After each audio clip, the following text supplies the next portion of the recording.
कल बिहार सरकार द्वारा संविदा कर्मियों के लिए गाइडलाइन जारी की थी, जिसमें कहा गया था कि किसी भी संविदा कर्मी को 1 महीने का मानदेय या फिर 1 महीने पहले नोटिस देकर हटाया जा सकता है। इसको लेकर काफ़ी विवाद हुआ, जिसके बाद अब सरकार ने एक बार फिर स्पष्टीकरण इस गाइडलाइन को लेकर जारी किया है। गौरतलब हो कि राज्य में संविदा कर्मियों की सेवा को लेकर नीतीश सरकार की तरफ से जारी गाइडलाइन पर सरकार ने खुद स्पष्टीकरण दिया है।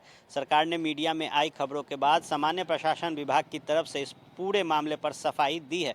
सामान्य प्रशासन विभाग ने प्रेस रिलीज जारी करते हुए बताया है कि राज्य में कॉन्ट्रैक्ट कर्मियों के लिए 1 साल की सेवा की सीमा पहले से तय की गई थी और अब संविदा कर्मियों को राज्य सरकार ने नियमित नियुक्ति में वेटेज देने की सुविधा प्रदान की है। सरकार के इस फैसले से संविदा कर्मियों को आने वाले समय में काफ़ी लाभ मिलेगा।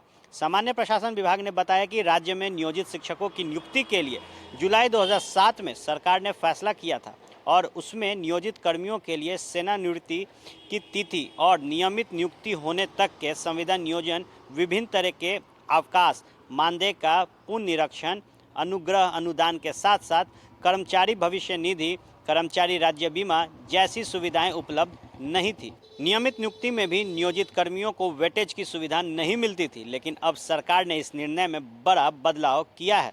दरअसल पूर्व आईएएस अशोक कुमार चौधरी की अध्यक्षता में गठित एक उच्च स्तरीय कमेटी ने सितंबर 2018 में ही कहा था कि बिहार में पहले से संविदा नियोजित कर्मियों के संविदा नियोजन के पद पर नियमित नहीं होने की स्थिति में उनकी सामान्य सेवानिवृत्ति तक संविदा नियोजन बरकरार रखने के साथ साथ विभिन्न प्रकार के अवकाश, हर 1 साल के मानदेय का पुनरीक्षण, अनुग्रह अनुदान, सेवा अभिलेख का साधन, यात्रा का खर्च, अपील का प्रावधान, कर्मचारी भविष्य निधि, कर्मचारी राज्य बीमा, काम का वार्षिक मूल्यांकन और नियमित नियुक्ति में अधिमानता की सुविधा उपलब्ध कराई गई। सरकार की तरफ से कहा गया है कि 22 जनवरी को अलग अलग विभागों में भविष्य के लिए नियोजन किए जाने के संबंध में राज्य सरकार में कई दिशा निर्देश दिए जाएंगे, जिसे लेकर मीडिया में खबर प्रकाशित हुई और उसके बाद भ्रम की स्थिति पैदा हुई।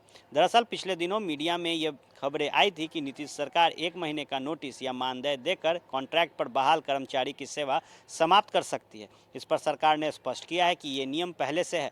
जिन्हें बहाल किया गया उन्हें भी इस बात की जानकारी थी कि संविदा कर्मी सरकारी सेवक नहीं है, वहीं संविदा कर्मी सरकारी कर्मी नहीं माने जाएंगे। अब तक उनकी नियमित नियुक्ति नहीं हो पाई है। अब जब नई गाइडलाइन जारी की गई है, उस पर स्पष्टीकरण सरकार ने दी है, तो देखने वाली बात होगी कि संविदा कर्मी किस तरीके से सरकार के इस नए गाइडलाइंस पर अपना रुख रखते हैं। तमाम जो राजनीतिक गलियारों की खबरें होंगी या क्राइम से जुड़ी आपको फर्स्ट बिहार पे मिलेंगी। बने रहे फर्स्ट बिहार के साथ। धन्यवाद।